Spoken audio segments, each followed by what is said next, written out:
In this documentary, we will examine how gender policing is a part of sexual orientation, ethnicity, and gender identity. I identify as male. Okay. Female. Male. Female. Is male, so I use he, him, his pronouns. Okay. Gender associate is with male. Male. Female, but also genderqueer. I identify as male.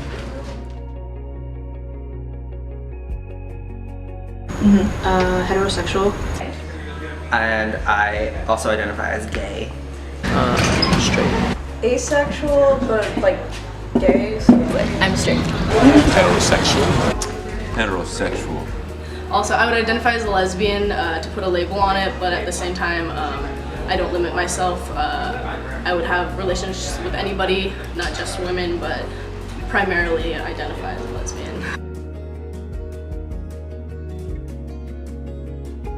African American male. And I identify as Asian Pacific Islander. Okay. And ethnicity would be someone. Asian and Pacific Islander. well, I'm also like Hispanic, Mexican American. Okay. Latina. I'm Mexican American. Hispanic. Hispanic. Black African American.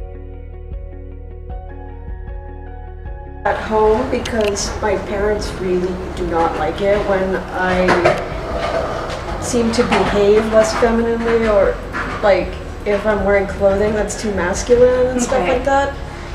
I can tell they're giving me like dirty looks. Would be like my dad, and it was actually just recently too, because like within the past 2 or 3 years, I started liking cars more and like getting into cars. And when it came to buying my first car, my dad was just like super against like what I wanted. And So like all my like feminine clothes are in my car, and like all my masculine clothes are at home, and then I have to like do my own laundry, so then like they don't see like my clothes.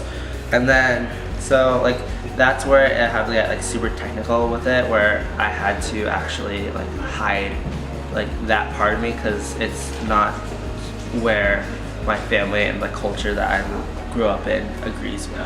I was in cross country when I was running really slow, and then my coach said, you're running really slow, you're running like a girl, you're running like you're not on this team. Just like how I was raised, like my dad, the man in the relationship when you're married is alpha male, and then the mom, the wife, you know, helps out the family, but they both equally work together. At times when I dress more masculine, I've been gendered as male, and it just kind of reminds me that people like to label genders expressions in different ways, and if you look like you dress like a male, people perceive you as such, and it's a form of policing by saying that like females can't be masculine. This attitude where I just really depend on myself. You know, obviously understanding that this is a world full of opinions, and people are going to have their preconceived notions as to who you are based on your skin color, the way you carry yourself. I'm gonna figure I don't really care, because that individual doesn't matter much in my life, you know? So Right, they exactly. They They're can't tell me how to live. Try not to let, it's very hard because it's very subconscious.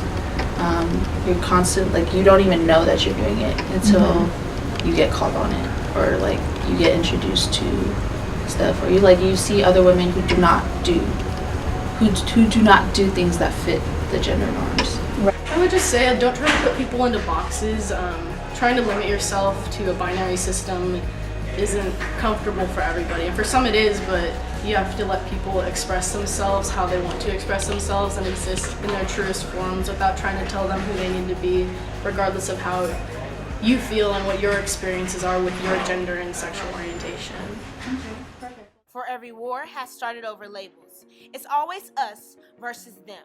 So the answer towards racism, sexism, and every other ism is so simple. No matter what gender, sexual orientation, or color you are, know that you are human. You are somebody. You are not a label. You are you. No one will change that.